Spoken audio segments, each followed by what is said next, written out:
বুড়িগঙ্গা নদীর দখল ও দূষণ রোধে সবসময় তৎপর ছিল বাংলাদেশ অভ্যন্তরীণ নৌ পরিবহন কর্তৃপক্ষ বিআইডব্লিউটিএ।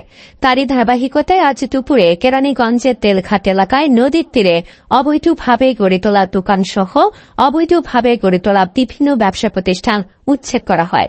নদীর তীর দখল করে ব্যবসা প্রতিষ্ঠান পরিচালনা ও নদীতে ময়লা ফেলে পরিবেশ দূষিত করার কারণে আজকের এই অভিযান পরিচালনা করা হয়।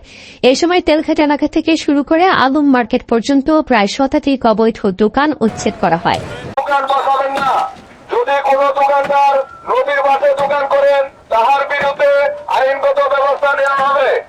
উচ্ছেদ অভিযান নেতৃত্ব দেন বিআইডব্লিউটি এর ঢাকা নদী বন্দরের যুগ্ম পরিচালক কবির হোসেন।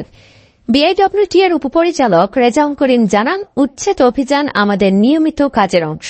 সরকারি জায়গা কাউকে দখল করতে দেয়া হবে না। আমরা ঢাকার চারপাশের নদীগুলো দখল দূষণ রোধকল্পে যে আমরা উচ্ছেদ অভিযান অব্যাহত রেখেছি, সেটার একটা ধারাবাহিকতা আজকে আমরা কেরানীগঞ্জ প্রান্তে আজকে উচ্ছেদ অভিযান এবং বজ্র অপসারণের কার্যক্রম পরিচালনা করি। এটা আমাদের একটা নিয়মিত একটা মনিটরিংয়ের একটা পর্যায় অংশ।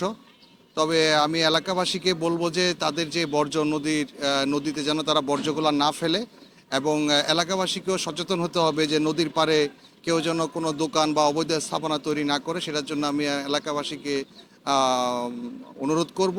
আর পাশাপাশি যারা অবৈধভাবে এইসব দোকান এবং বিভিন্ন ব্যবসা বাণিজ্য করছে তাদেরকে হুঁশিয়ার করে দিতে চাচ্ছি যে আমাদের এই অভিযান অব্যাহত থাকবে। প্রতিনিয়ত আমাদের টহল টিম থাকবে।